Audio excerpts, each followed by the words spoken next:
ভীষণ কষ্ট হচ্ছে। দাসী, তোমরা তাড়াতাড়ি রাজাকে খবর দাও।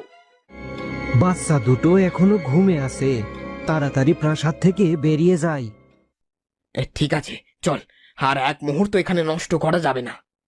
তোমরা রাজকন্যাদের নিয়ে যেও না, রানী ময়নামতি ভীষণ কষ্ট পাবে। না, আমাকে মেরো না।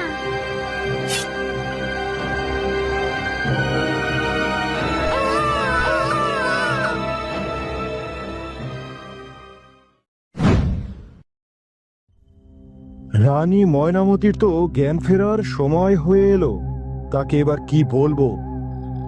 ভ্রাতা, আমি বলছি কি, রানীমাকে আপনি বলুন রানীমার মৃত সন্তান জন্মগ্রহণ করেছে, আর তাকে আমরা রাতেই দাফন করে দিয়েছি। তুমি সঠিক বলেছ বীর প্রতাপ, এটা বলা ছাড়া আমাদের আর কোনো উপায় অবশিষ্ট নেই। আমি জানি এই কথা জানলে রানী ময়নামতি অনেক ভেঙে পড়বে, কিন্তু রাজ্যের ভবিষ্যতের জন্য এই মিথ্যাকেই আজ আমাদের সত্য করতে হবে।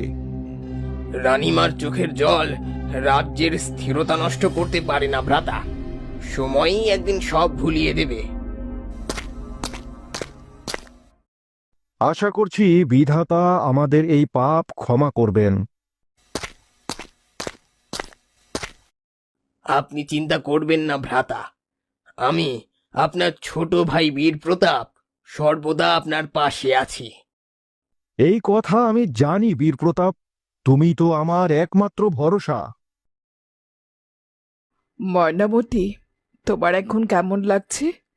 বিধাতার নিকট অশেষ কৃতজ্ঞতা, তোমার জ্ঞান ফিরে এসেছে। মাতা, আমার সন্তান কোথায়? আমার পুত্র হয়েছে নাকি কন্যা হয়েছে?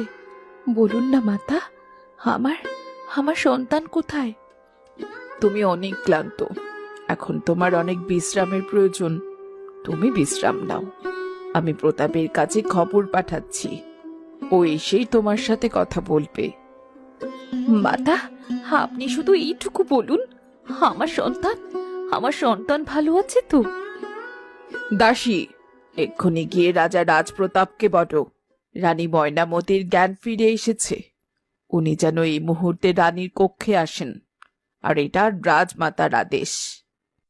আমি এক্ষুনি যাচ্ছি রাজমাতা।